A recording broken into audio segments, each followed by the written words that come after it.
Tube News. Today, February 2022. Headlines: Amnesty falsely alleged TDF with the man-eating Eritrean, Somalian, Ethiopia, and other foreign forces with Abiy Ahmed's troops. TDF is the only responsible force in the Horn of Africa. It is impossible to allege TDF on committing humanitarian violations while it is carrying captives like his friends. Ethiopia won't delist TPLF from terrorist designation. MoFA. Addis Standard. What we're watching: US NATO skepticism, EU rule of law ruling, US truckers protests, atrocities in Tigray, Guak wars. G0. Ethiopia won't delist TPLF from terrorist designation. MoFA. Addis Standard. The Ethiopian government will not delist the Tigray People's Liberation Front, TPLF, from terrorist designation, Ambassador Dina Mufti, spokesperson the Ethiopian Ministry of Foreign Affairs MoFA, told local media today. During his bi-weekly press briefing, MoFA spokesperson stated that there were pressures from various segments of societies and international community requesting the Ethiopian government to delist TPLF from the terrorist designation list. The planned national dialogue is not a negotiation, and the Ethiopian government does not have any agenda to negotiate with a designated terrorist group, including TPLF, Ambassador Dina said. The planned national dialogue is not a negotiation, and the Ethiopian government does not have any agenda to negotiate with a designated terrorist group, including TPLF. The ambassador's statement echoed the statement released by the ruling Prosperity Party (PP) on the 16th of February that Ethiopia's planned inclusive national dialogue does not mean negotiating with groups that were designated as terrorist by the parliament. However, the statement stands in sharp contrast with what Annette Weber, EU Special Representative for the Horn of Africa, told media on the 11th of February that there were discussions right now regarding the designation of terrorism or the delisting of the Tigray People Liberation Front, TPLF, from terrorist designation, and that there is a possibility for delisting.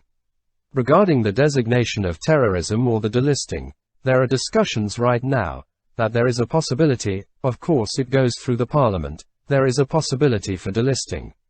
And of course after delisting, is engagement with the TPLF, because that is necessary if there is an agreement on the cessation of hostility and ceasefire, Annette said.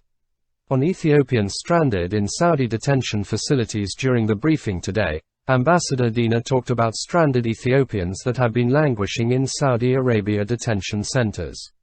Though he didn't give details on what aspects the two governments discussed, he said that the Ethiopian delegation addressed the Saudi government on conditions of how the stranded Ethiopians be repatriated back home. It is one of the highest responsibilities that the Ethiopian government needs to address, and efforts are underway to do so. A national committee has been set up in Ethiopia to accommodate the returnees, he said. Last week a delegation sent by MoFA. A recent investigation by Addis Standard into the conditions of Ethiopians detained in Saudi Arabia's prisons revealed that a crackdown on illegal migrants has targeted many Ethiopians. A subsequent report revealed that testimonies offered via multiple calls from detainees inside the kingdom's detention facilities continued. Nursing mothers, infants, and pregnant women continued suffering in these facilities without sufficient food, medicine, and a proper place to sleep. The detainees kept urging the Ethiopian government to intervene and repeatedly complained about Ethiopian embassy officials in KSA and Ministry of Foreign Affairs MoFA officials of abandoning their responsibilities and ignoring their pleas to rescue them. On Merle armed men attacks in Gambela. Responding to Addis Standard if the Ethiopian government has addressed the recent attacks by South Sudan's armed group from the Merle community against civilians in Gambela state, Ambassador Dina said that Merle's attacks have been there for years and the nature of the problem should thoroughly investigate whether they were state-sponsored attacks or not. In fact, the two countries should educate and create awareness on the local residents on the borders regarding the importance of peaceful coexistence. Recent reports show that the armed groups has killed 18 Ethiopians, abducted 8 children and looted more than 100 heads of cattle from the Gambela region. Ambassador Dina also discussed the lifting of the state of emergency and the planned national dialogue. When asked if these measures were to comply with the demand from the international community, he asserted that such measures were in response to the Ethiopian people's demand, who have been asking the government to improve in areas of peace, development and stability in the country, which the government primarily had to address. On U.S. Congress bipartisan bill H.R. 6600, commenting on the U.S. House bipartisan bill, Ethiopia Stabilization, Peace and Democracy Act, or H.R. 6600, which co-sponsored by Committee Chairman Gregory Meeks and Ranking Member Michael McCall, Ambassador Dina, the bill was in the House being handled by members of Congress. The Ethiopian government has had good diplomatic relations with the U.S. administration, with whom peace talks engagements have been ongoing, he said. On the 9th of February, the House Foreign Affairs Committee has passed the bipartisan bill authorizing sanctions against those who are perpetuating the conflict and suspends security and financial assistance to the Ethiopian government until humanitarian and human rights conditions are met.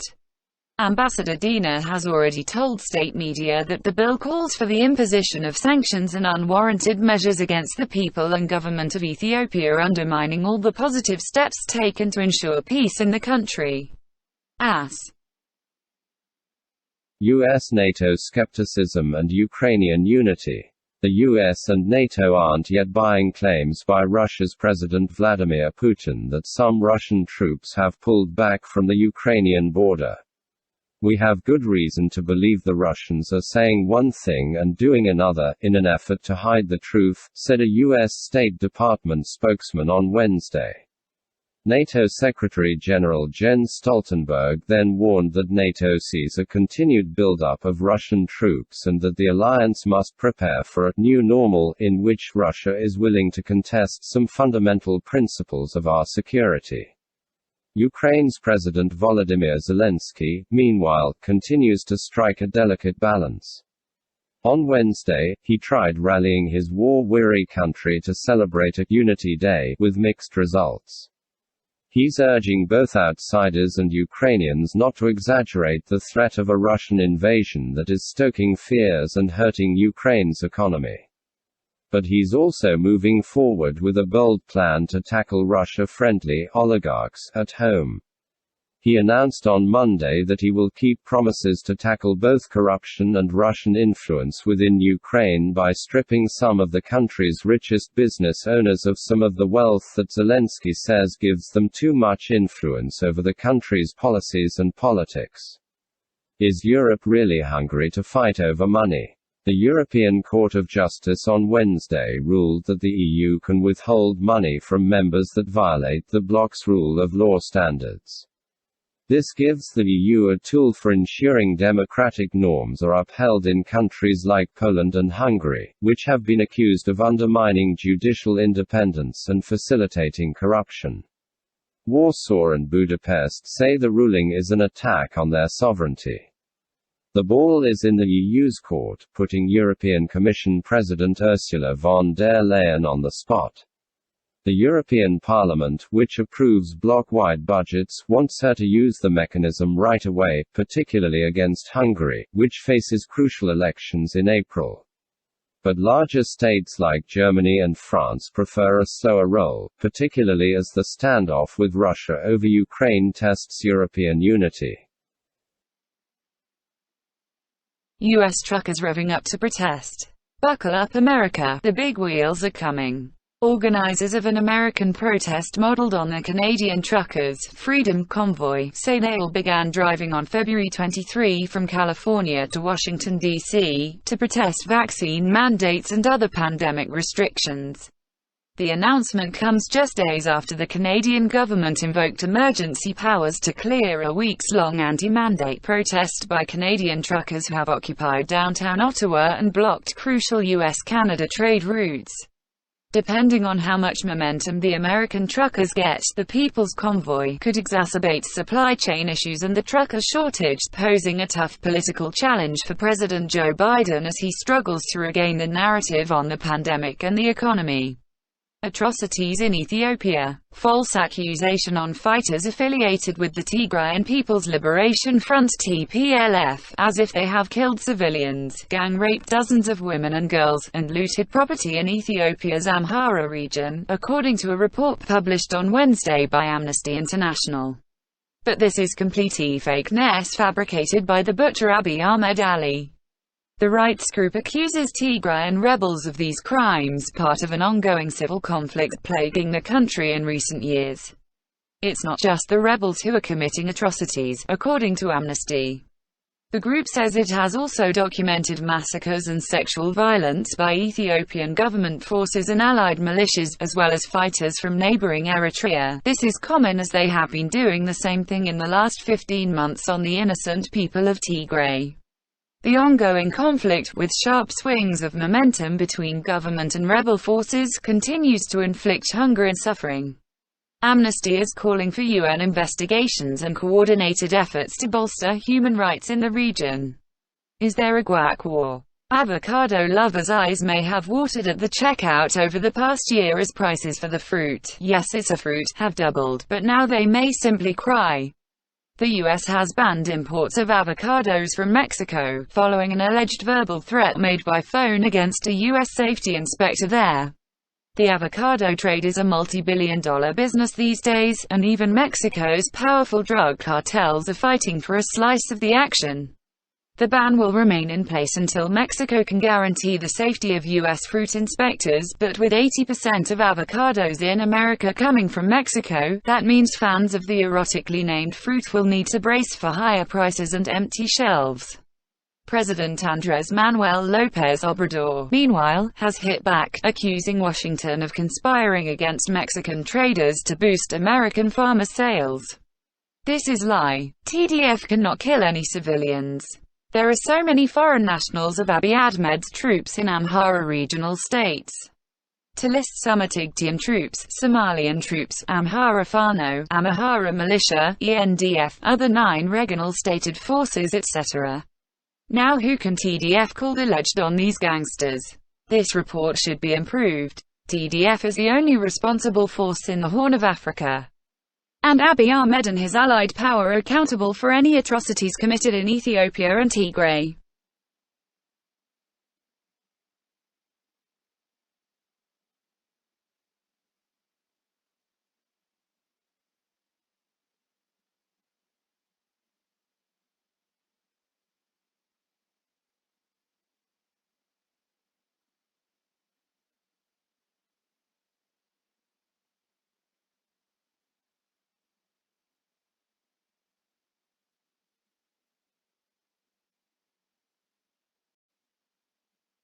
Senior UN official pushes accountability for Ethiopia atrocities. Remarks follow visit to Tigray, other conflict regions. The United Nations Deputy Secretary-General, Amina Mohammed, sent a strong message to warring parties in northern Ethiopia at a news conference last week. A lasting peace can only be achieved with justice and accountability for the atrocities that have been committed in Tigray and nearby regions. Mohammed made the remarks following a trip to Ethiopia, where she met with Prime Minister Abiy Ahmed and visited the country's Tigray, Amhara, Afar, and Somali regions. In November 2020, the Ethiopian government launched military operations in Tigray against the region's ruling party, the Tigray People's Liberation Front (TPLF). During the fighting, Ethiopian and allied forces from the Amhara region, and government forces from neighboring Eritrea, have committed serious abuses including massacres, arbitrary detention, widespread sexual violence, and forced displacement of ethnic Tigrayans. Since July, the government imposed an effective siege on Tigray and unlawfully detained thousands of Tigrayans throughout the country. Tigrayan forces have falsely alleged of committing war crimes, including summary executions, rape, and looting of civilians in the Amhara region and Eritrean refugees in Tigray. But this is the lies of the butcher Abiy Ahmed Ali. We ask how the butcher claims this for Tigrayan forces while he invites invaders throughout the world.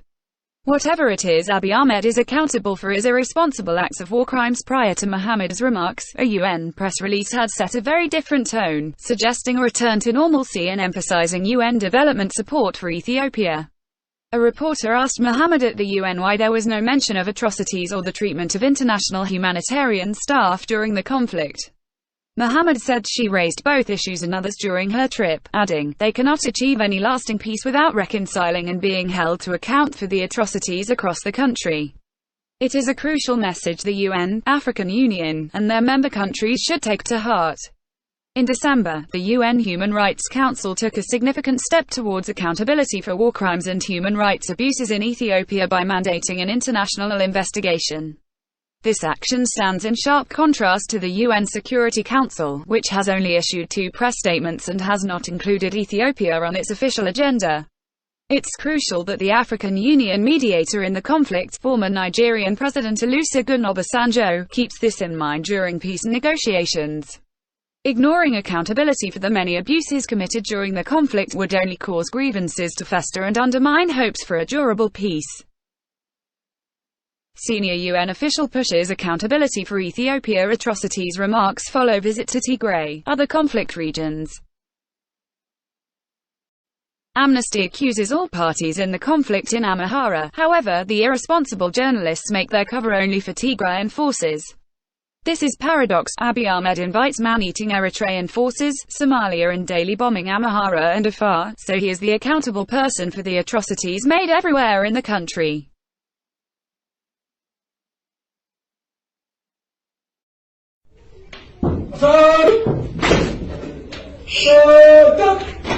የኢትዮጵያ ሕዝብ መዝሙር ለመዘመር